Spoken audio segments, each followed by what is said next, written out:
Welcome back, dear listeners, to another enlightening episode of Let's Discuss Cafe. Today, we are thrilled to continue our conversation with Rukmani Sinha. She is an accomplished legal counsel currently at Aditya Birla Finance Limited. With a rich background spanning both litigation and non-litigation sectors, Rukmani's expertise in digital lending space, compliance, and contract management is invaluable. In part 1, we delved into her initial journey and experiences in the legal field. We also discussed how she transitioned from an LPO to an in house counsel role. Today, we will explore more about her insights into the evolving landscape of law, fintech, and technology. Hey, Rukmini, welcome back. Thanks for coming again on our podcast. How was your experience the first time? Thanks for having me again. And the experience was very nice and I thoroughly enjoyed it. And I think I did perform well. And that's why I'm here for the second That, time. that's what we have been listening as well. So, So, yeah. last time we delved into starting your professional career as a human rights lawyer, then making a transition to an LPO, then from that an LPO to as an in-house counsel or legal manager.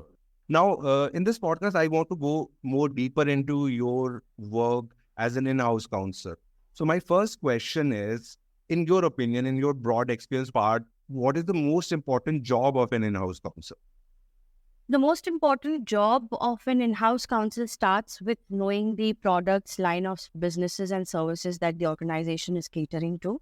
And, connecting and networking and having an amicable relationship with different departments is very important because only then you get the required cooperation and understanding from people. And thirdly, all the laws which are ancillary and incidental to your line of business, you should have a good knowledge or at least some kind of knowledge wherein you can build further on, something on those lines. And of course, you should have a good communication skill and negotiation power because it comes handy a lot of times. Your first negotiation is with your internal stakeholders and only then with the external stakeholders. I mean, one should need to have a very good communication skill, which is backed by the sound knowledge of the subject matter. Wow. Let's talk about the buzzword these days, generative AI. So my question is how legal departments are adapting to the fact that other than them, everybody else is using generative AI as much as they can. I think I'm a very traditional kind of a lawyer, so I'm pretty satisfied and happy that we are not using AI to that effect as it is being used by people in other profession. Because see, we are still encountering events or episodes where the law is constantly building, developing, changing. Because it is said that the law of a particular state reflects the kind of the society that we live in. So the law is always evolving and changing. And we all know, and with my limited understanding, you can correct me if I'm wrong. The AI is only able to deliver as much as we are able to feed in the intelligence in them, and we can only feed in the intelligence in them as much as we have. So we don't know exactly what is going to happen 5 years down the line or 10 years down the line. And therefore, these AI tools cannot be provided in intelligence with respect to that. So, in that way, I think for a legal profession, AI will not be a very foolproof kind of a solution, and I'm pretty happy about it. At least I have my job. Yeah, see, the thing is, I think any AI tool is not trying to replace lawyers. But the fact is, and as you rightly said, that you can't give them the intelligence we already don't have, right? But Absolutely. where AI tools really excel is imagine in your case, in your whole lifetime, how many contracts can you read? 3,000, 4,000, 5,000, 10,000 maximum. An AI tool can do that in 5 minutes. It can read all those 5,000 to 10,000 contracts and gather learnings from that. And then kind of give it a predictive analysis. Okay, this is where, if I have seen hundreds of times when this kind of clause is written, when this kind of a clause is used, there's 30% more chance of Yeah. litigation. So, So, yeah, no, no. So, as far as the concept of predictability is concerned, and thrashing out the unnecessary things or screening it, I agree with you. It can help to some extent, But as far as the core legal working is concerned, I think that is something which is irreplaceable. Absolutely. And it should be, right? At the end of the day, it is the job of the in-house counsel to take the responsibility, right? But at the same time, what I obviously notice is that there are two type of in-house counsel. First are overworked, and the second was heavily overworked, right?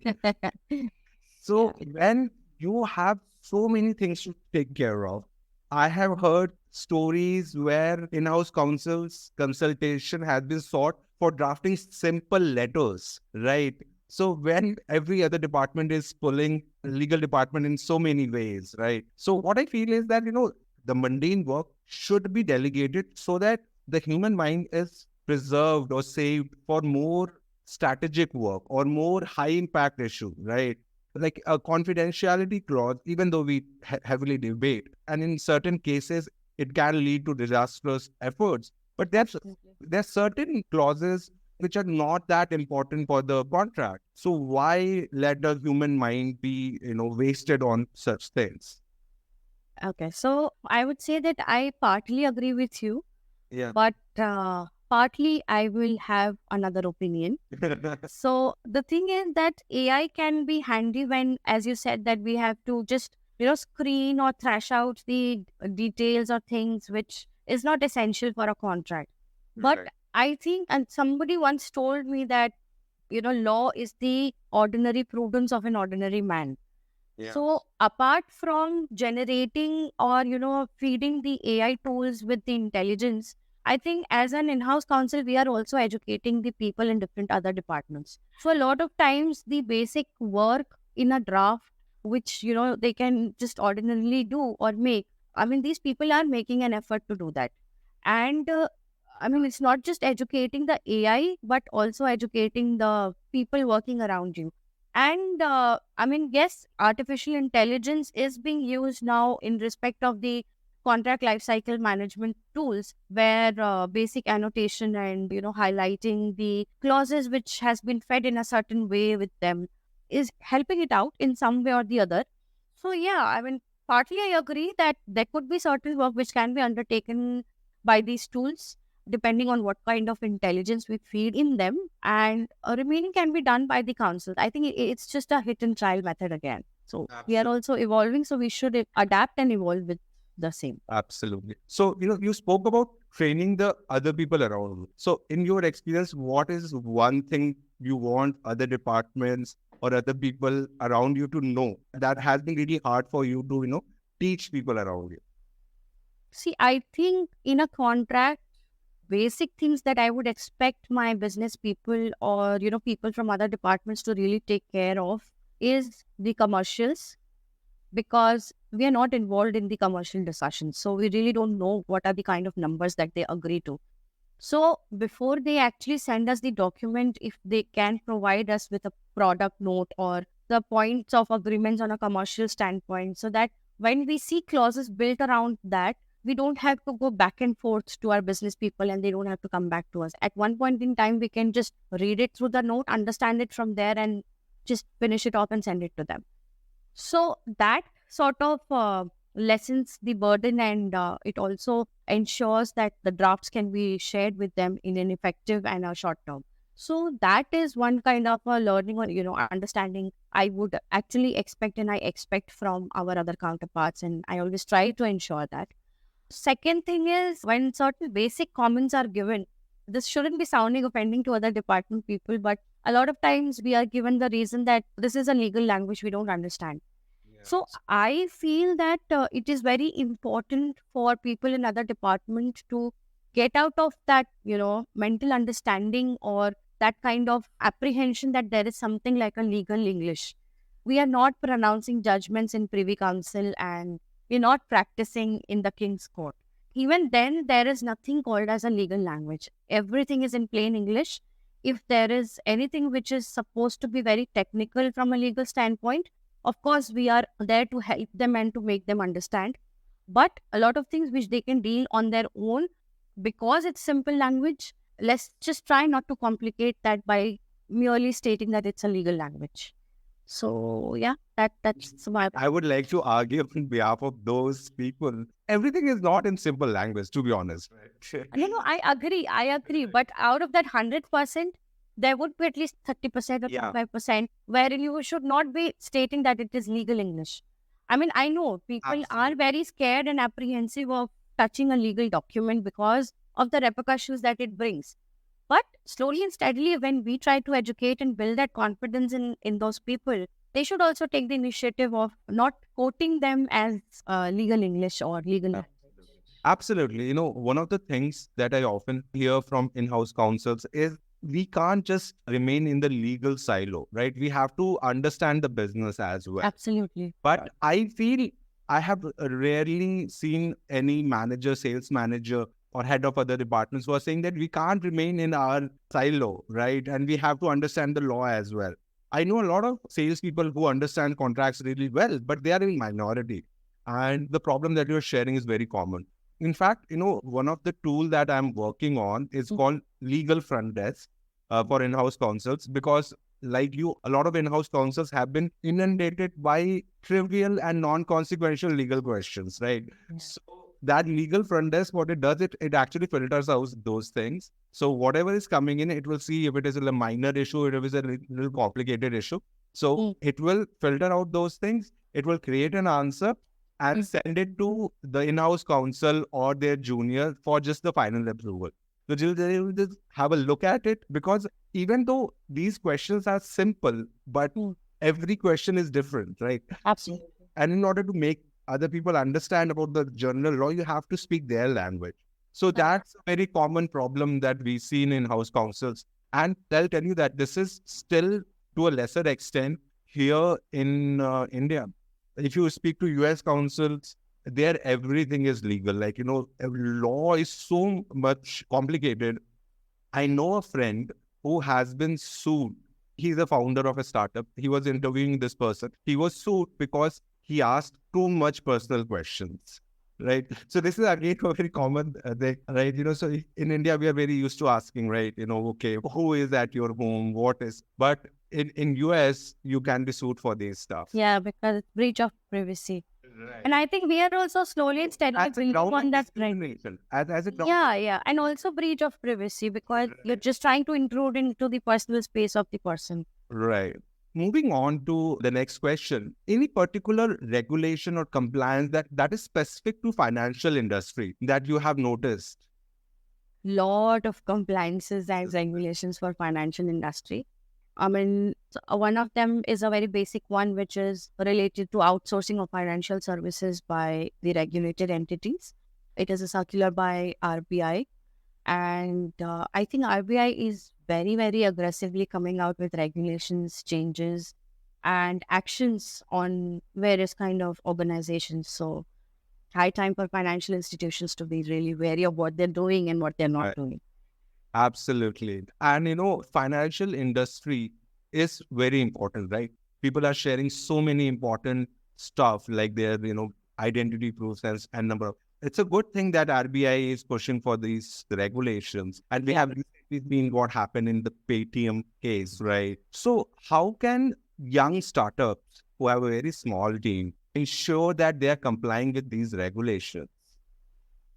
I mean, at the first place, I would not like to acknowledge or comment on whatever happened with any organization. There are different reasons, and Absolutely. all that we are able to understand and fathom is what we are reading in news or what Yeah. we are hearing from people. So, barring that, as a general advice for the startups or any organization for that matter is concerned, is that if you are required to be conservative in terms of interpreting a regulation, in order to ensure that your credibility, your license, and your legal existence is maintained, it is always better to be prudent and conservative that way. Because just on the basis of expanding your business or marking your presence, if you are sort of threatening the very own credibility or identity of the organization, then I think all the efforts are going to be redundant. It's of Right. no use. So be very conservative if you have to interpret any regulation or law. Wow, great advice there. And in your opinion, what is the right time for startups to hire their first lawyer? I think, I mean, a lawyer is a very important, rather, I would, in that case, I wouldn't undermine any department. So, a lawyer should be with the founders right from the inception of the thought process, Yeah. because a lot of things are precautionary, preventive, rather than, dealing with the situation when it comes handy. So, it is very important that at the very outset, we take all the measures which can ensure that any kind of risk doesn't arise. And if it arises, the losses or the harm is minimized. Yeah. So that is what it is. Yeah. Without taking names, what I'll tell you, because I go to so many startup events and there's so many people who approach me with their startup idea. So I obviously can't take names, but I can tell you the share. Like if I'm hearing 10 ideas, one is definitely illegal, and the other one is partially illegal, right? So I completely concur with you that right from the inception of the idea, it's a good idea to consult a lawyer, which may not appear so important to founders at that time who have so many things to figure out, right? Yeah, yeah. You can actually just consider it as an investment of Right. resources, which can give you, an ensured return. So it's just like if you're stepping into something, there is only a person who's skilled at it and who is authorized to advocate or guide you on that particular front. So it is very important to have them on board right from the inception of the organization. Wow. So we spoke about so many regulations, and the regulations are coming every day, which are affecting your company. So as an in-house counsel, how you stay abreast of all the legal developments? So, I mean, it would be more from an organizational standpoint also and an individual standpoint also.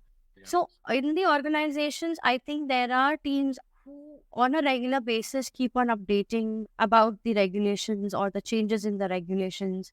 But at the same time, it is your individual effort as well, where you can be subscribed to certain kind of updates or certain search engines which can constantly keep you updated with respect to any changes in law or regulation. And I think LinkedIn is absolutely a very good platform for the same. Wow, great advice there. We spoke about staying abreast of statutory developments, and we also touched upon the importance of legal research, especially in the early part of your career. So, any tips and tricks that you would like to share with our young listeners? As I stated earlier, there is no shortcut to learning and learning by the text that is available. So, as a lawyer, I don't know about the other professions, and I'm sure that it is similar in the other professions as well. But if you really want to be at pace with your counterparts, your colleagues in the same profession, it is very important that you should have something over and above of what other people have, which is, of course, knowledge. And there couldn't be anything equivalent to knowledge. You can only speak when you know something about it.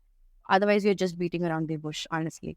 So it's very important that you develop and mandatorily develop the habit of reading and keeping yourself at pace with what is happening, especially in your field. If you're associated to one line of business, you should know what developments are happening in that space, if not all. There's no shortcut to reading and learning. And it's quite interesting. If you develop it as a hobby, as a habit, and as an art, there is no challenge as such. Wow, great advice. Any tools that you really like to use? Not really. I prefer, even if it's court case, I prefer reading it on the website of the High Court, Supreme Court, or District Court, as the case may be. But for case laws and updates, I think Live Law and Bar and Bench is really nice that ways. It gives you a gist sometimes, which is really helpful. And I would say that I'm slightly technologically challenged on this aspect, but I No prefer reading surprise there. it. Yeah.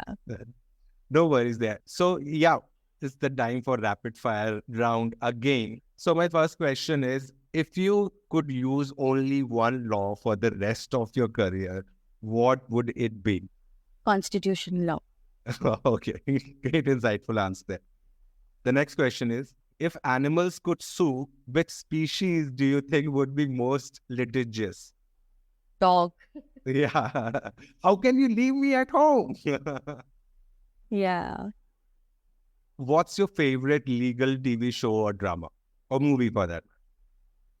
I'm sorry, I don't watch much. You haven't watched Suits or there was this movie, right? In which, anyways, let's move on to the next question. Does having a law degree help you win arguments at home? No, no. I don't like mixing my professional and personal life. But you have the same skill set, right? Yeah, yeah. Yes, I mean, I could say that it is not the cause and effect. Rather, this was something which was there in me and which actually persuaded me to pursue this profession. So, Yeah. No, I think being a lawyer is used against me because even when I'm winning an argument, on the there is an benefit of the apprehension and argument, right? biasness, yes. They think like you are winning this argument because you're a lawyer. You know, you just know how to argue. But Basically, your when point in is the right. but when in the family you also have a lawyer with whom you're arguing, I don't think that stands true for That's both of them. that's true, right? If you could face any lawyer, dead or alive, in a court, which one would it be? That's a very tough question. I would like to argue opposite Ram Jethmalani. Yeah, good choice there. So yeah, as we are running out of time, we have just time for one more question. In the end, do you have any advice for aspiring lawyers who are interested in pursuing a path similar to yours? See, law and a role of an in-house counsel is just like mathematics. If you get the formula right, everything is not that tough for you. Yeah. But getting the formula right is important, and that only comes by reading and understanding. And law as a profession is beautiful because it is the only profession which gives you the leverage of interpreting and coming to a particular understanding, which is not there in any other profession. So use your imagination, use your creativity, but only when you have a knowledge about it. So just read, learn. That's all. Wow. Great insights there. Rukmani, thanks for coming on the podcast. It was really interesting and enlightening. Thank you so much for having me, and thanks a lot to all the listeners for you know listening to me. And it was such a pleasure to be there. Thank you so much. It's completely our pleasure. Like. So this wraps up the part two of our insightful conversation with Rukmani Sinha. Her expertise and perspectives have certainly given us a deeper understanding of the challenges and opportunities in the field of law. We hope you also found today's episode as enriching as we did. If you missed the part one, make sure to check it out for more on Rukmani's professional journey and foundational experiences. And thank you, dear listeners, for joining us once again. Don't forget to subscribe, leave a review, and stay tuned for more exciting episodes on Let's Discuss Cafe. This is your host, Avinash Tripathi, signing off. Until the next time, stay curious, stay caffeinated.